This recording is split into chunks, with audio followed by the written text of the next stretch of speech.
In section 9.3, we're going to talk about simplifying, adding, and subtracting radical expressions. One of the main things we're going to need to know or pay attention to is the index of each radical. Okay, so the first step is to determine the index of the radical. After we know the index, we're going to do two different things for constants and variables. For constants, if the radicand is perfect, meaning perfect square, perfect cube, perfect fourth, so on and so forth, then we can just find the root and we're done. If the radicand is not perfect, then we're going to want to determine if the radicand has any factors that are perfect.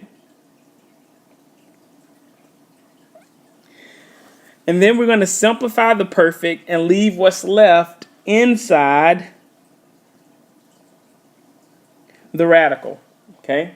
So if it's not perfect, see if there's a perfect that's a factor of that radicand, that constant.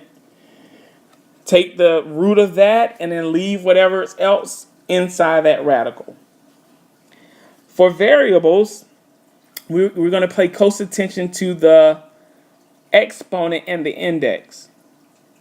We want to determine the number of times the index, which I'm just going to say n, like I did up here.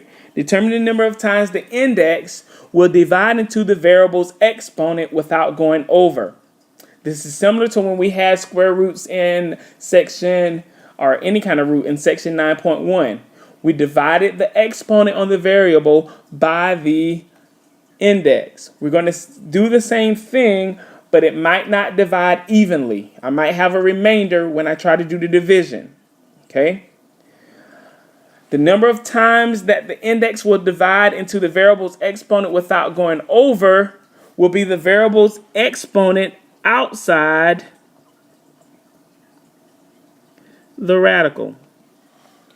And the remainder is going to be the variable's exponent inside the radical. Okay? Let's do some examples so that we can know exactly what we're talking about in these two cases. Okay?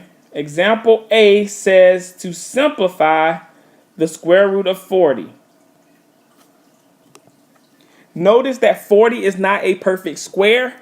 So my goal is to find a perfect square that is a factor of 40. Notice, kind of like we did on the first day of this chapter, I'm going to write the list of my perfect squares up through 40. 1 squared is 1, 2 squared is 4, 3 squared is 9, 4 squared is 16, 5 squared is 25, 6 squared is 36, 7 squared is 49. Okay, I'm going to stop there because a number larger than 40 is not going to be a factor of 40. Okay? Now I'm going to look on this list and see if any of these are a factor of 40. And if I look, 4 is definitely a factor of 40, and it's the largest factor of 40. And so I'm going to rewrite the square root of 40 as 4 times 10. The square root of 4 is 2, and I can't take the square root of 10, so I'm done. Notice 10 is not a perfect square, nor does it have a perfect square that's a factor of it. So I am completely done. Let's go to part B.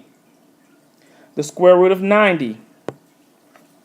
Once again, 90 is not a perfect square, so I'm going to look at my list of perfect squares, which are 1, 4, 9, 16, 25, 36, 49, 84. I'm going to stop there. Sorry, that's 64.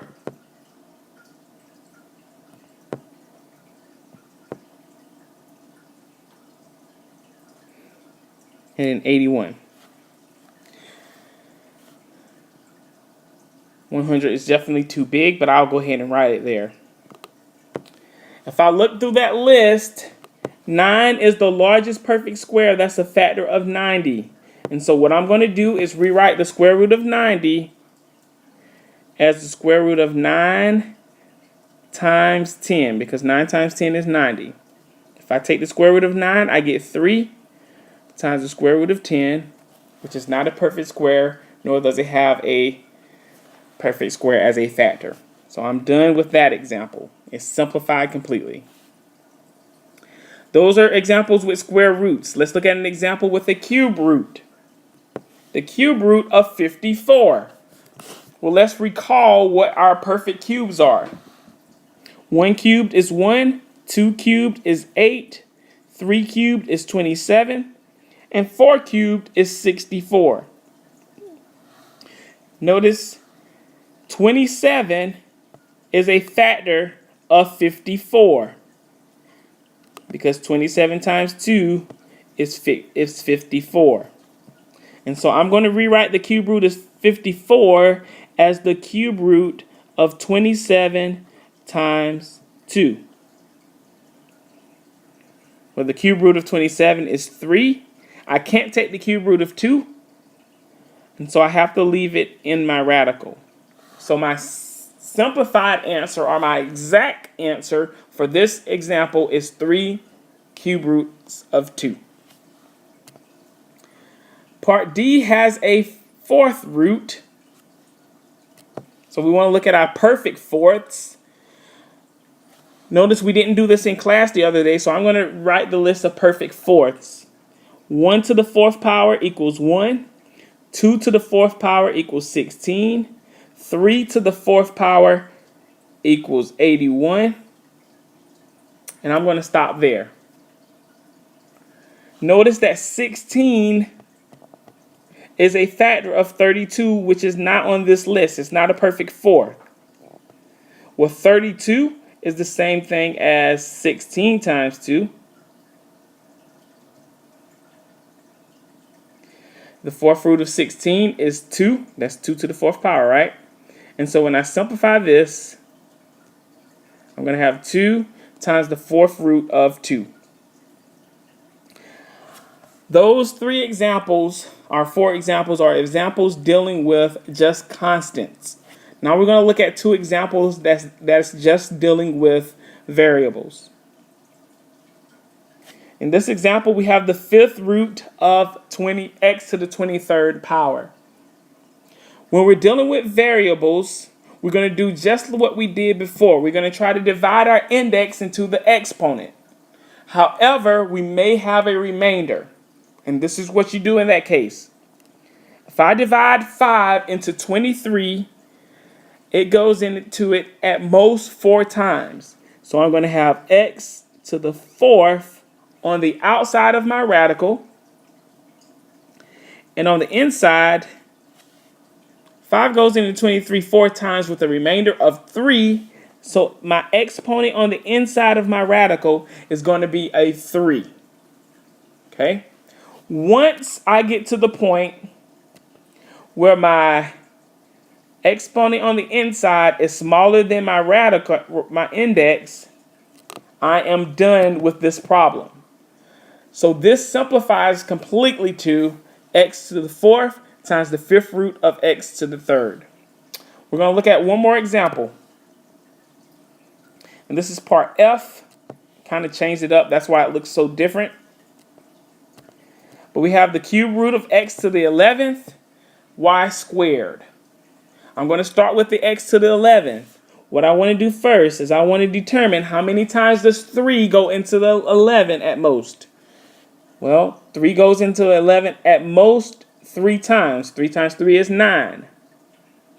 When I do that, I'm going to have a remainder of 2. So I still have to have an x squared under my radical. Okay?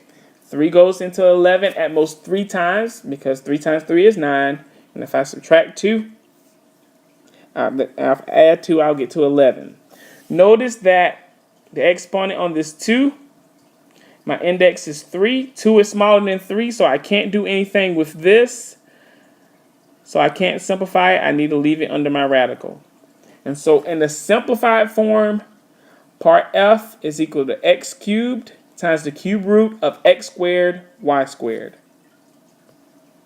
We will continue with this during our next class meeting.